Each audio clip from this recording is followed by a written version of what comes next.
ઉત્તરાયણ પર્વ બાદ રસ્તાઓ અને ઝાડ પર લટકતી ઘાતક દોરીઓ પશુ પક્ષીઓ માટે જોખમી ન બને તે માટે રાજ્યસભા સાંસદ મયંકભાઈ નાયકે એક પ્રેરણાદાયી પહેલ કરી છે। તેમણે શહેરભરમાંથી અંદાજે 800 કિલો વેસ્ટ દોરી ₹150 પ્રતિ કિલોના ભાવે ખરીદી હતી। આ દોરીમાં મોટા ભાગનો જથ્થો પ્રતિબંધિત ચાઇનીઝ દોરીનો હતો। આ એકત્ર કરાયેલી દોરીનો જથ્થો આજે મહાનગરપાલિકાને સોંપવામાં આવ્યો હતો, જેનો મનપા દ્વારા વૈજ્ઞાનિક ઢબે નિકાલ કરવામાં આવશે। આ પ્રસંગે જિલ્લા ભાજપ પ્રમુખ ધારાસભ્ય મુકેશભાઈ પટેલ અને દૂધસાગર ડેરીના ચેરમેન સહિતના મહાનુભાવો ખાસ ઉપસ્થિત રહ્યા હતા અને સાંસદની આ કામગીરીને બિરદાવી હતી। મનપા કમિશનરે પણ આ તકે ચાઇનીઝ દોરી પર સંપૂર્ણ પ્રતિબંધ માટે કડક નિર્ણય લેવાની ખાતરી આપી છે।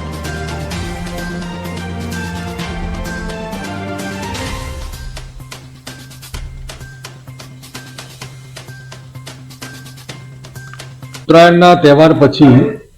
જે દોરી અને એના ગૂંચળાઓ જ્યાં ને ત્યાં પડ્યા હોય છે, જેને કારણે પશુ પંખી,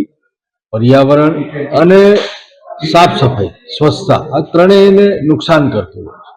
એના કારણે ગઈ સાલ પણ અમે આ પ્રયોગ કર્યો હતો અને આ સાલે અમે આ પ્રયોગ કર્યો અને 800 કિલો કરતાં વધારે દોરીનો સંગ્રહ થયો છે, જેને કારણે મને પ્રધાનમંત્રી મોદી સાહેબ કહેતા હોય છે કે સ્વચ્છતા જળવાય, પર્યાવરણની જાળવણી કરવી જોઈએ અને લોકોનો જીવ કેવી રીતે બચે, જીવદયાનો આ ત્રણેય વિષયનો સંલગ્ન આ એક દોરી પાછી લેવાનો અમે કાર્યક્રમ કર્યો હતો અને મને જણાવતા આનંદ થાય છે કે આ કાર્યક્રમમાં